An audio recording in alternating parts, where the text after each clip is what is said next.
And then that the sun would rise from the west.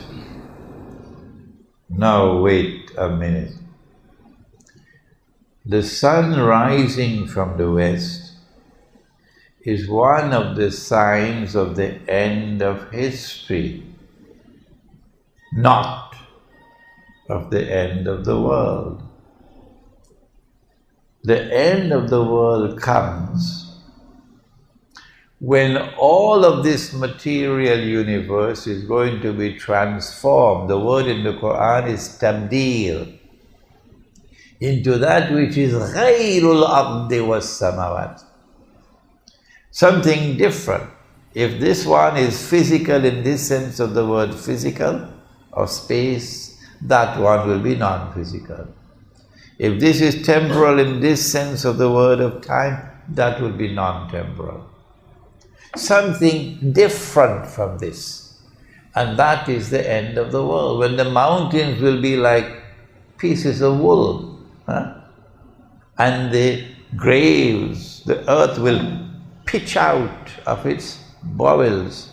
The graves, the people will come out of their graves, the resurrection.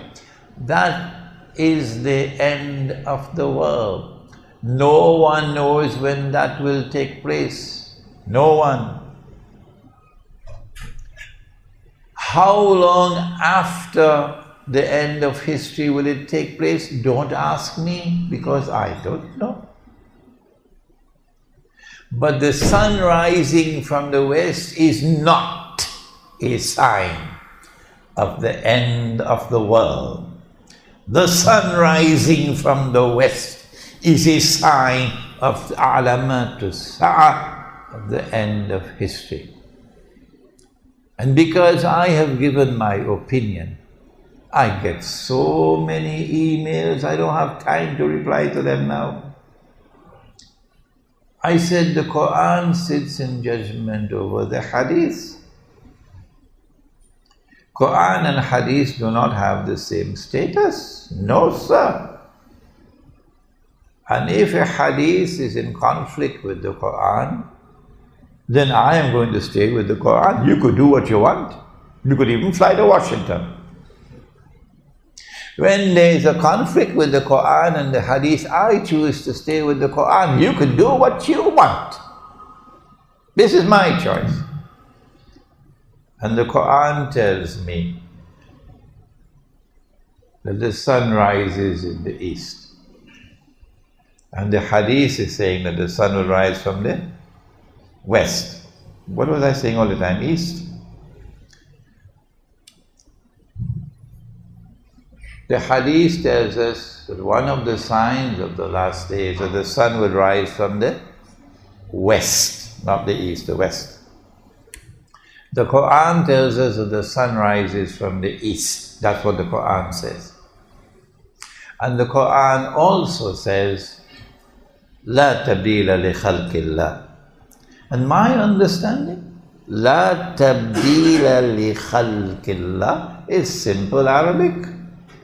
Nothing complicated, nothing sophisticated, nothing ambiguous. لا تبديل لخلق الله. There is no change or tabdeel in Allah's creation. And so I reject the belief that the sun can literally rise from the west. I reject it. But if you want to believe that it will literally rise from the west, that's your choice, not mine. We don't have to pick up boxing gloves over that. And so I say that the sun rising from the west has to be understood symbolically, not literally. That there is a sunrise that will come to the world at the end of history. A glamorous sunrise. But it will be a false sunrise. That is what we're dealing with in today's lecture. This is the sun rising from the west that we're talking about. What modern Western civilization has delivered to the world and now has trapped all of mankind in it. Next question, it is mentioned in a hadith of the Prophet that when the sun rises from the west, the door of Taubat will no longer be open. How would you interpret this hadith, having stated that the sun has already risen from the west? My view, my understanding of this sign of the last day, you know the 10 major signs. I'm not going to test you tonight, so you get away.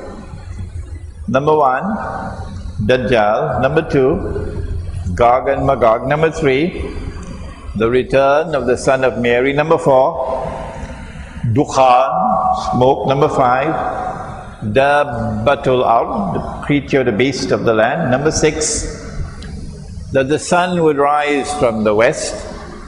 Number 7, 8 and 9, 3, Khusuf, plural of Khas, an earthquake, shaking of the earth and sinking down. 1 in the east, 1 in the west, and the third one in Arabia. You had one in Tamansiri, UK a few years ago. And number 10, that the fire will come out of Yemen and drive people to the place of assembly.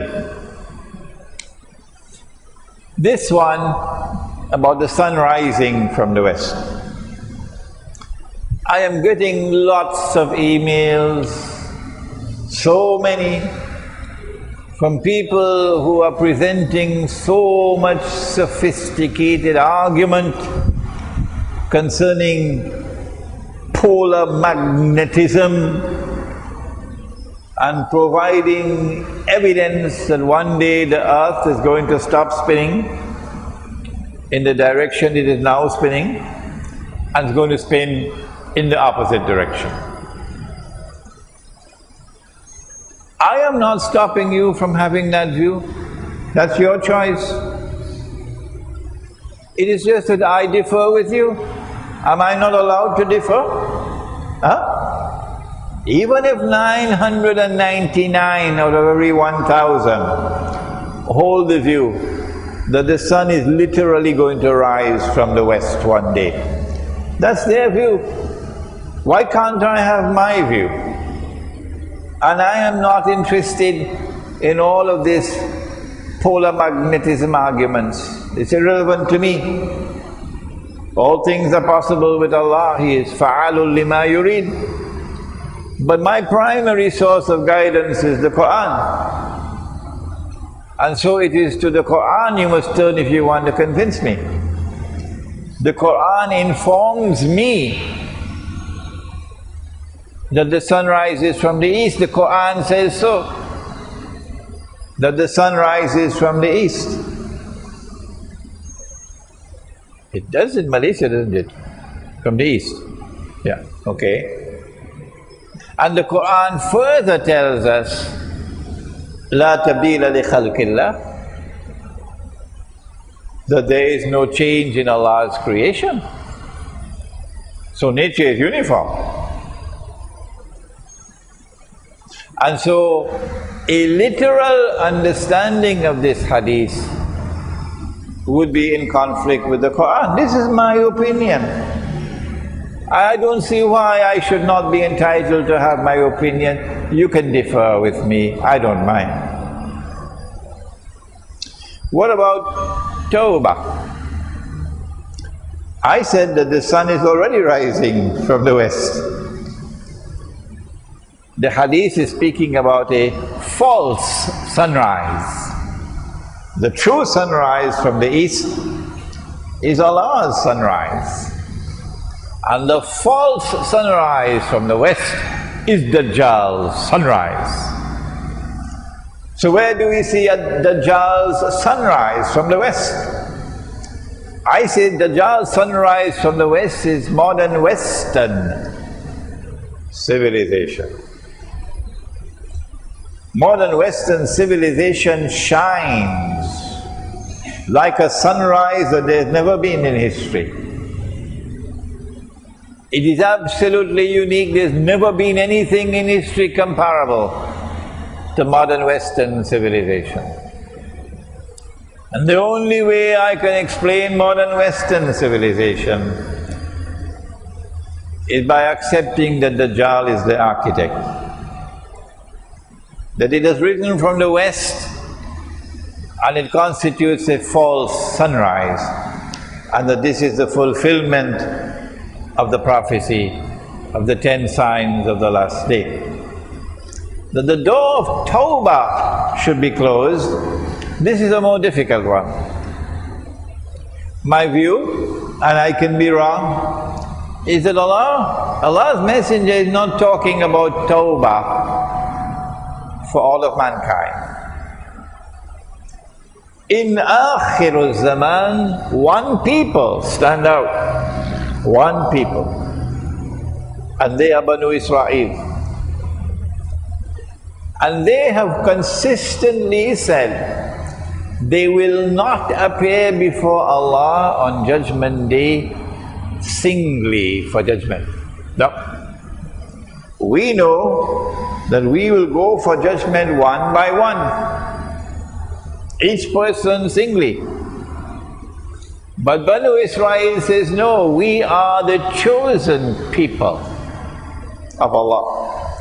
And so we are going to be judged as a people, not as individual Jews. And as a people we'll get salvation, and as a people we'll all enter into Jannah. So it is as a people that the door to Tawbah is now closed for you. And now Tawbah is available only for individuals, not for the community. And Allah knows best.